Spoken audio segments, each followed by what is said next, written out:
Nós vamos continuar o nosso estudo, cujo tema é Vencendo a Batalha Espiritual. E hoje chegamos ao estudo de número 12, não é isso?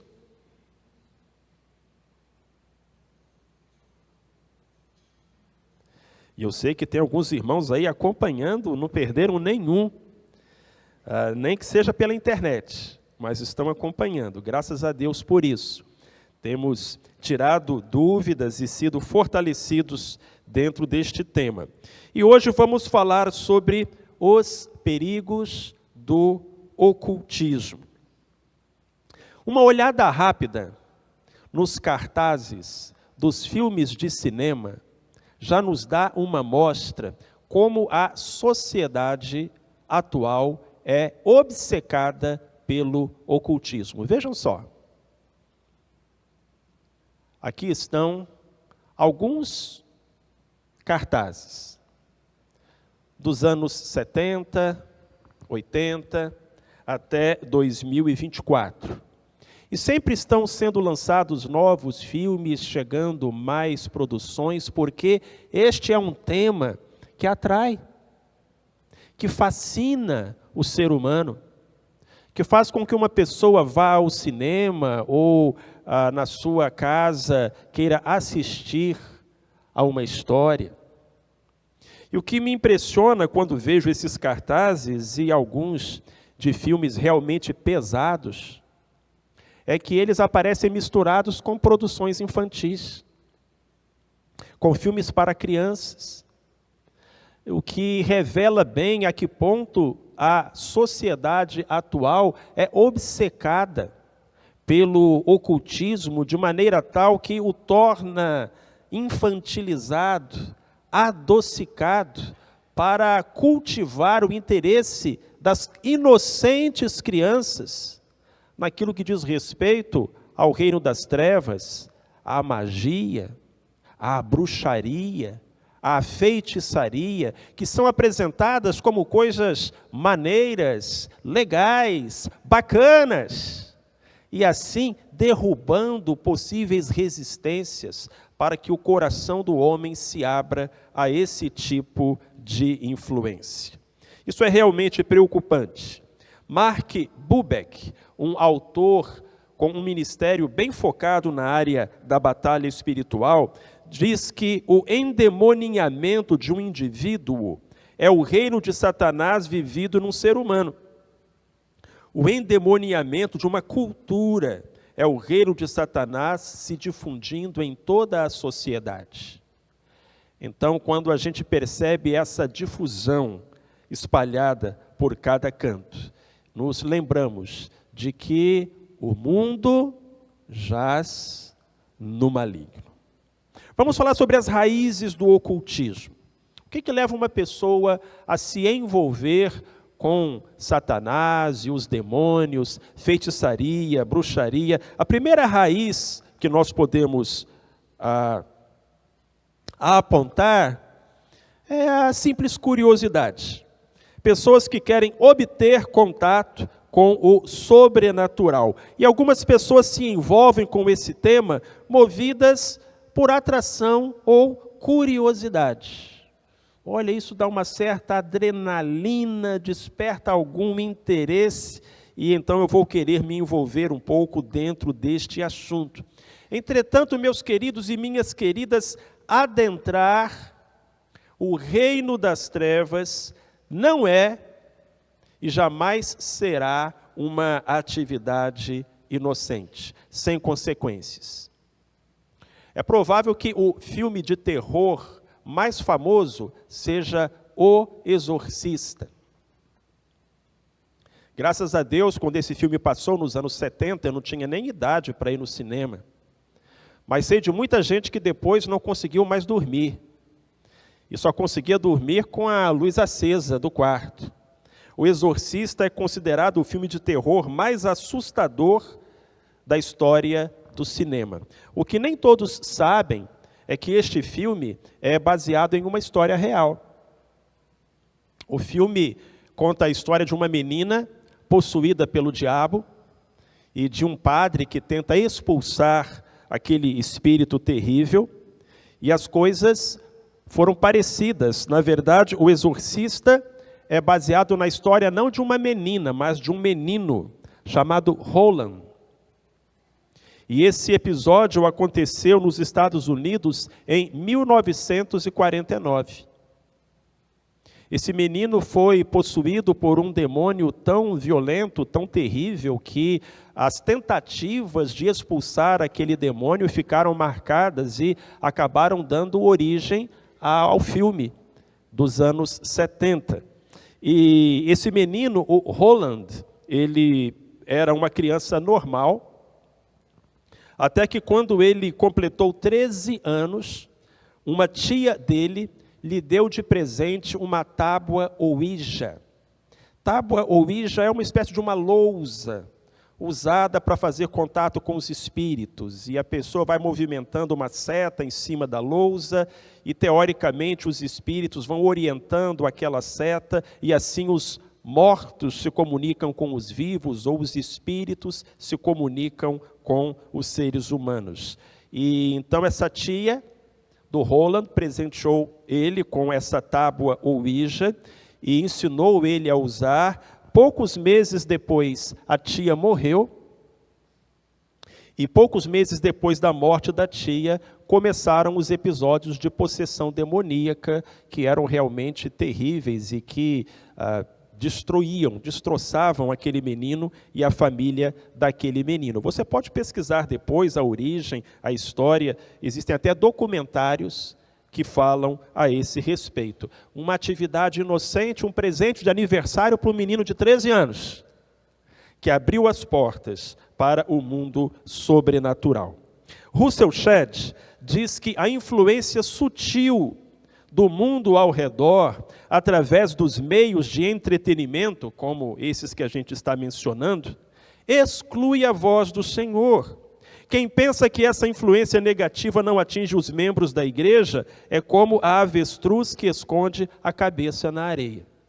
Então, mesmo entre o povo de Deus, nós encontramos alguns que são complacentes com o ocultismo, que pensam que é apenas uma diversão, e isso acaba por afetar as suas vidas. Vamos ver o que a Bíblia diz a respeito. E agora é hora de você abrir a Bíblia, pegar a caneta e assinalar o versículo. No Salmo 101, versículos 3 e 4, lemos o salmista dizendo: não colocarei coisa torpe diante dos meus olhos. Eu não sei como está na sua versão.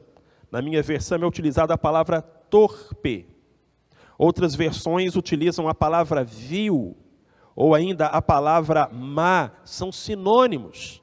Não colocarei coisa torpe diante dos meus olhos. Aborreço as ações daqueles que se desviam, isso não se apegará a mim. Longe de mim estará o coração perverso, não conhecerei o mal. Algumas versões trazem essa última frase dessa maneira: não quero conhecer o mal. O mal é uma coisa que a gente não precisa conhecer, não deve conhecer. A curiosidade que leva algumas pessoas a adentrarem o reino das trevas, muitas vezes tem custado a elas um preço muito alto. E aqui vale o conselho do salmista: não coloque coisa torpe diante dos seus olhos, e não queira conhecer o mal. Mas também há outras razões para as pessoas se envolverem com o ocultismo. Como, por exemplo, obter conhecimento sobrenatural. O ser humano, ele quer ter informação, simplesmente porque ele não confia em Deus.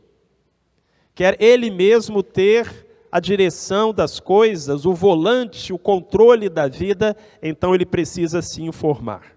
E algumas pessoas se envolvem com o ocultismo, na ânsia de obter conhecimento por vias sobrenaturais, principalmente sobre o futuro. Lembra das ciganas que ficavam ali na Praça Costa Pereira? E a gente passava, elas diziam: eu vou ler a sua mão. E aí, se você deixasse ela ler a sua mão, ela dizia, olha, vai acontecer isso, vai acontecer aquilo. E algumas pessoas até pediam, leia a minha mão. E outras pessoas até deixavam, porque se você não permitia, ela rogava uma praga para você. Lembra disso? É essa ideia de que eu vou consultar através de algum meio e vou obter informação, e essa informação vai me ajudar nas minhas decisões. E é uma atitude que abre portas para a ação maligna na vida de muitas pessoas. Você meio que está abrindo a porta e convidando o demônio a entrar. Dean Sherman diz que qualquer atividade ou informação sobrenatural provém ou de Deus ou do diabo. E ele está certo. Se vier de Deus, nós a receberemos por intermédio do Espírito Santo em nome de Jesus. E ela estará em harmonia com a palavra de Deus. Qualquer outro tipo de ocorrência sobrenatural é abominação para Deus. Outro autor, Kurt Koch, diz que com fins de adivinhação, muitos recorrem à astrologia, à cartomancia, à quiromancia, que é isso que a cigana faz, e assim por diante. Enquanto a profecia é inspirada pelo Espírito Santo e é uma revelação de Deus, a adivinhação é inspirada pelo espírito de Satanás e é uma armadilha do diabo. Mas quantas pessoas caem nessa armadilha? Uma música muito antiga dizia, a cigana leu o meu destino. Eu sonhei. Bola de cristal, jogo de búzios, cartomante, eu já consultei. Como será o amanhã? Qual será o meu destino? Então é esse o pensamento que faz com que as pessoas consultem esse tipo de coisa e abram a porta para esse tipo de consequência. O que a Bíblia diz? Quero convidar você até o texto de Deuteronômio 18, versos 10, 11 e 12. Vejam, meus irmãos, que palavra séria. Deuteronômio 18, versos 10, 11 e 12. Não se achará no meio de ti quem faça passar pelo fogo o seu filho ou a sua filha. Essa era uma prática dos pagãos, eles sacrificavam a um deus chamado Moloque, os próprios filhos recém-nascidos, algo abominável. Mas continua o texto, nem adivinhador, nem prognosticador, nem agoureiro, nem feiticeiro, nem quem consulte um espírito adivinhador, nem mágico, nem quem consulte os mortos, pois todo aquele que faz estas coisas é abominável ao Senhor. Percebe como Deus coloca no mesmo degrau, lado a lado, algo chocante, como o infanticídio, o filicídio, e coisas que a nossa sociedade aceita, como adivinhador, prognosticador, agoureiro, feiticeiro. Então nós vemos aqui a Bíblia deixando muito claro, irmãos, quem está por trás de todas essas coisas é Satanás. E é claro que Satanás, como um bom pescador de almas, usa diferentes tipos de isca. Há algumas pessoas que estão francamente inclinadas para o mal, então o diabo já sabe que isca colocar no anzol para essas pessoas. Mas existem outras que estão apenas desejosas de conhecer um pouquinho, e é claro que o diabo tem também a isca usada para esse tipo de pessoas, mas não nos enganemos, o pescador é o mesmo. Agora eu convido você para irmos ao Novo Testamento. Atos 16, versos 16, 17 e 18. Vou esperar os irmãos acharem. Se bem que está aqui na frente também, os irmãos podem ler.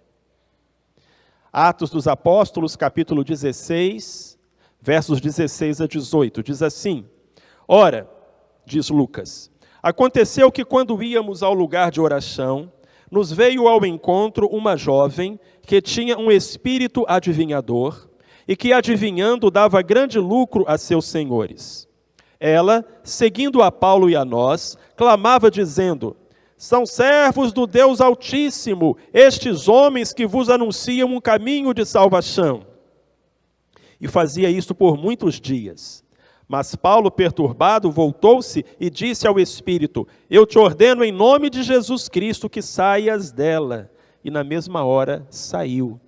E foi uma confusão, a gente sabe o resto da história. Paulo e Silas foram presos, porque os donos daquela escrava viram que a sua fonte de lucro havia secado. Uma menina possessa, uma menina endemoniada, uma menina usada, que ali o apóstolo Paulo liberta pelo poder que há no nome e no sangue de Jesus Cristo. Mas uma menina que era procurada porque adivinhava. E se você reparar, ela até dizia coisas boas. Olha, esses homens, eles são servos de Deus. Mas Jesus não deixava demônio falar.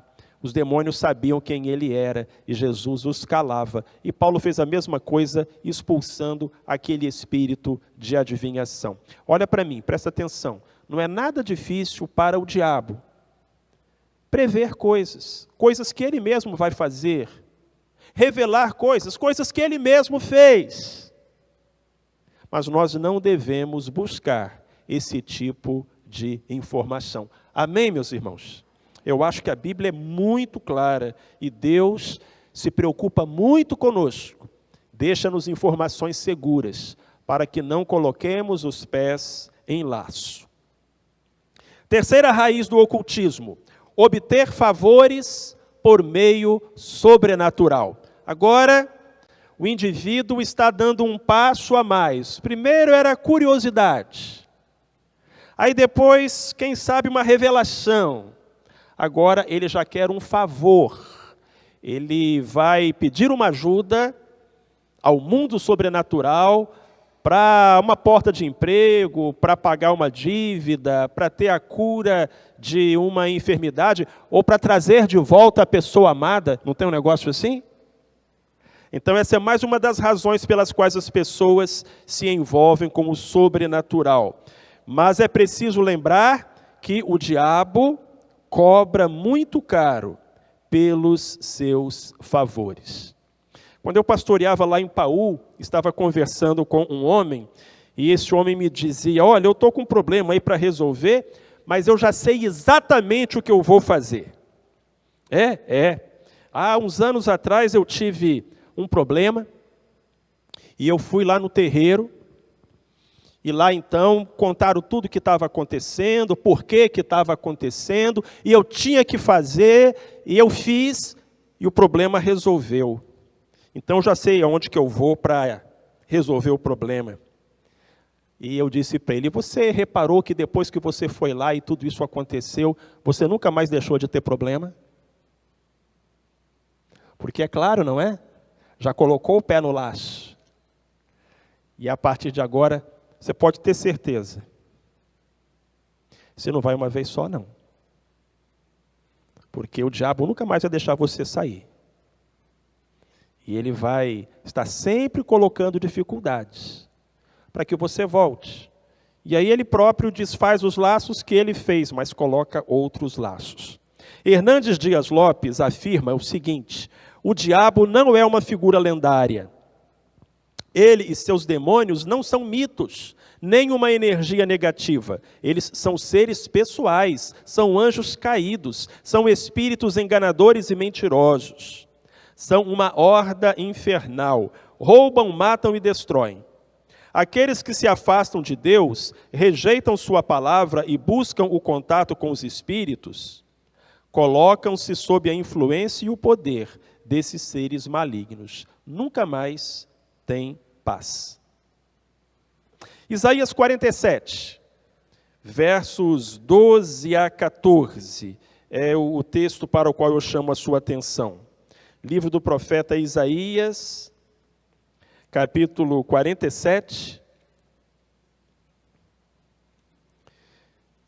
versículos 12 a 14. é o texto que nós vamos ler agora. Diz assim: deixa-te estar com os teus encantamentos e com a multidão das tuas feitiçarias, em que te has fatigado desde a tua mocidade, a ver se podes tirar proveito, ou se porventura podes inspirar terror. Cansaste-te na multidão dos teus conselhos. Levantem-se, pois, agora e te salvem os astrólogos, que contemplam os astros, e os que nas luas novas prognosticam o que há de vir sobre ti. Eis que são como o restolho, e o fogo os queimará. Fala aí de um cansaço, a pessoa está indo sempre lá e aprisionada por esse tipo de situação. O Novo Testamento diz algo parecido. Em 2 Timóteo capítulo 2, versículos 25 e 26, se você quiser abrir ali também a sua Bíblia, segunda carta de Paulo a Timóteo, capítulo 2, versos 25 e 26. Corrigindo com mansidão os que resistem, na esperança de que Deus lhes conceda o arrependimento, para conhecerem plenamente a verdade, e que se desprendam dos laços do diabo, por quem haviam sido presos, para cumprirem então agora a vontade de Deus. Então a Bíblia está nos dizendo que há pessoas que foram presas, estão no laço de Satanás, e devemos orar para que essas pessoas se arrependam, para que essas pessoas conheçam a verdade e assim possam ser libertas pelo poder que há no nome e no sangue de Jesus. Mas vai ficando mais sério. Passo a passo, o indivíduo vai se enfronhando nos domínios do ocultismo. E a quarta razão para as pessoas se envolverem com o ocultismo é obter proteção por meio sobrenatural. Então agora há uma ameaça, há um perigo e eu preciso me proteger. Há um feitiço que fizeram contra mim e eu preciso mobilizar um contra-feitiço para me proteger. Essa é a base mesmo da superstição. A superstição é movida pelo medo. Ela se baseia na crença de que certas palavras, objetos, ritos ou lugares podem afastar ou atrair o mal. Bem, o que eu posso dizer para os queridos é que jamais devemos colocar a nossa confiança em uma imagem, ritual ou amuleto. A nossa confiança precisa estar em Deus. E se você recorre não a Deus, mas ao ocultismo, numa esperança de se proteger ou proteger alguém que você ama, você está se afastando de Deus. Mais uma vez eu vou citar Kurt Koch. Ele diz que as artes da magia negra e branca, que se praticam há milhares de anos, levam todas o selo do diabo.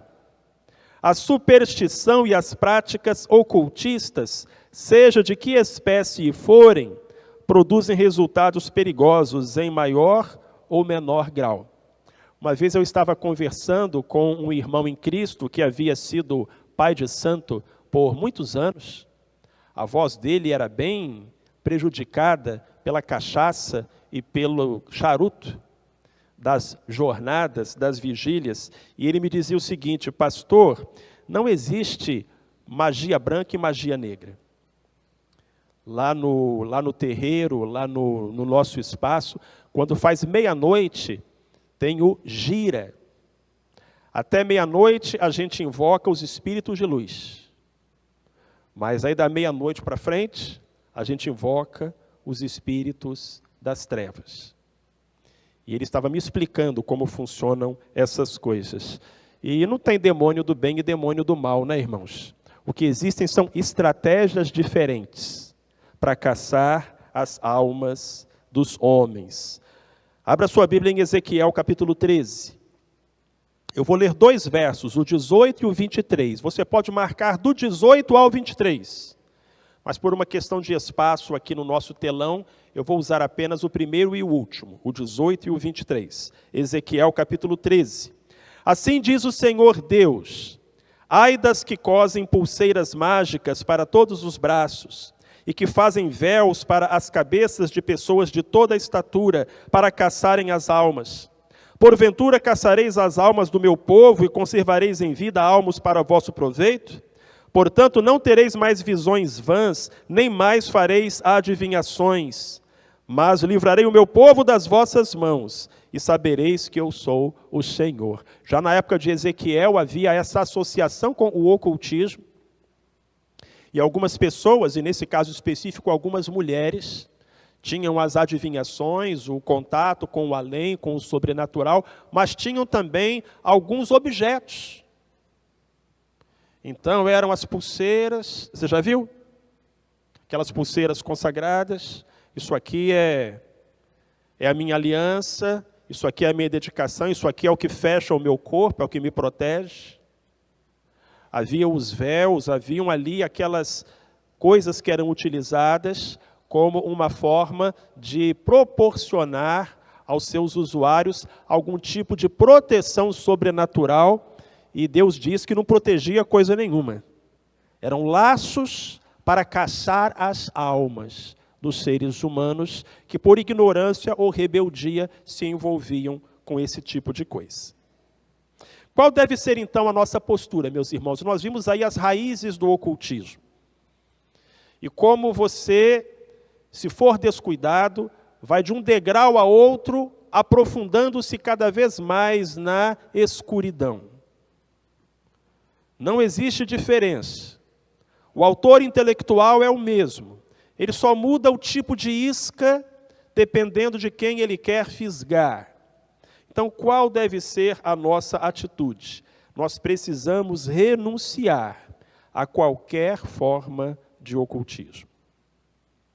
Nós não podemos ver isso como algo cultural, inocente e que pode fazer parte da nossa vida. Não, de forma alguma. Então eu tenho 3 conselhos a dar a você essa noite, em nome de Jesus. Primeiro, busque a Deus. E busque as coisas do reino de Deus. Não busque o inimigo. Não busque as coisas do reino do inimigo. Busque a Deus e as coisas do reino de Deus. Segundo conselho, abandone qualquer ligação com Satanás e suas obras. Se você tem se envolvido com o ocultismo de algum modo, pare. Volte atrás, antes que você vá sendo enlaçado cada vez mais. Terceiro, peça perdão ao Senhor por qualquer envolvimento que você tenha mantido com o ocultismo. Às vezes por ignorância. Às vezes por uma questão cultural ou familiar. Você não tinha conhecimento. Você não sabia onde estava pisando, mesmo assim você pisou. Então peça perdão a Deus, renuncie a qualquer envolvimento ou prática neste sentido, busque apenas a Deus e as coisas de Deus. Semi Tippit diz que nós devemos vigiar. Vigiar nossos pensamentos, nossos sentimentos, nossas palavras, nossos relacionamentos, nosso tempo, nossa energia, para não colocarmos pé em laço. E a Bíblia? O que a Bíblia diz? É interessante que a Bíblia traz para a gente um bom exemplo e um mau exemplo. E qual dos dois nós vamos imitar? Primeiro, o exemplo bom. Lá em Atos 19, dos versos 17 a 20. O que aconteceu em Éfeso, a capital romana da feitiçaria. No Império Romano, havia uma cidade chamada Éfeso. E essa cidade, se você queria contratar um bruxo, era em Éfeso que você ia. Mas tornou-se conhecida a palavra de Deus de todos os que moravam em Éfeso, tanto judeus como gregos, e veio o temor sobre todos eles, e o nome do Senhor Jesus foi engrandecido. De tal maneira que muitos dos que haviam crido vinham confessando e revelando os seus feitos. E muitos dos que tinham praticado artes mágicas ajuntaram os seus livros e os queimaram na presença de todos. E calculando o valor deles, acharam que montava a 50.000 moedas de prata. E assim a palavra do Senhor crescia poderosamente, e prevalecia. Um bom exemplo. Quando aquelas pessoas tomaram conhecimento da verdade, elas se arrependeram. E elas queimaram aqueles objetos. Livro, naquela época, era muito caro. Não existia livro assim, com páginas. Os livros eram rolos, produzidos à mão. E eles eram muito caros.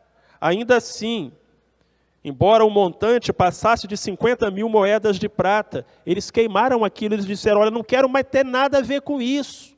Eu renuncio a Satanás e às suas obras. Um bom exemplo. Mas a Bíblia também registra um mau exemplo. Em Apocalipse 9, versículos 20 e 21. Apocalipse capítulo 9, versos 20 e 21. Os outros homens, que não foram mortos por estas pragas, não se arrependeram das obras das suas mãos, para deixarem de adorar aos demônios e aos ídolos de ouro, de prata, de bronze, de pedra e de madeira, que nem podem ver, nem ouvir, nem andar. Também não se arrependeram dos seus homicídios, nem das suas feitiçarias, nem da sua prostituição, nem dos seus furtos. João, aqui escrevendo, lá na ilha de Patmos, a visão do Apocalipse, sob direção do Espírito Santo, fala sobre o tempo do fim. E como no tempo do fim, tantas pessoas sofrerão por causa da sua rebeldia contra Deus, mas João diz, apesar de todo o sofrimento, de todas as pragas, não se arrependeram, não deixaram de adorar os demônios, não deixaram de adorar os ídolos, não se arrependeram da sua feitiçaria. De modo que na Escritura Sagrada nós encontramos um bom exemplo e um mau exemplo. E ao longo dos séculos, as pessoas têm seguido ou um ou outro. Mas eu posso garantir que as consequências são muito diferentes. Qual exemplo iremos seguir? Eu quero terminar e com um último verso. Efésios capítulo 5, versículo 11. Nós estamos estudando sobre vencendo a batalha espiritual, e se você quer se aprofundar nesse tema, leia a carta aos Efésios. A carta aos Efésios é o manual de batalha espiritual da Bíblia. Exatamente porque os crentes lá de Éfeso viviam em um lugar onde a feitiçaria, a bruxaria, a adoração a imagens e a demônios era algo muito, muito pesado. Então a carta de Paulo aos Efésios fala muito sobre a batalha espiritual. E em Efésios capítulo 5, versículo 11, ele diz, o apóstolo Paulo, não vos associeis às obras infrutuosas das trevas, antes, porém, condenai-as. Em outras palavras, Paulo está dizendo o seguinte, não participe, não se associe, não tome parte. Porque você vive num ambiente onde isso é normal. Onde as pessoas estão fazendo estas coisas. Mas o seu papel é se opor, é condenar, é se afastar. Não participe. Porque é laço. E as consequências vêm. A gente pode estar certo. Amém, meus irmãos? Quarta-feira que vem, um assunto parecido. O tema será, não consulte os mortos. A Bíblia diz que nós não devemos consultar os mortos. Mas por que não? O que é que consultar os mortos tem a ver com batalha espiritual? Quarta-feira que vem, se Deus quiser, a gente vai responder a essas perguntas.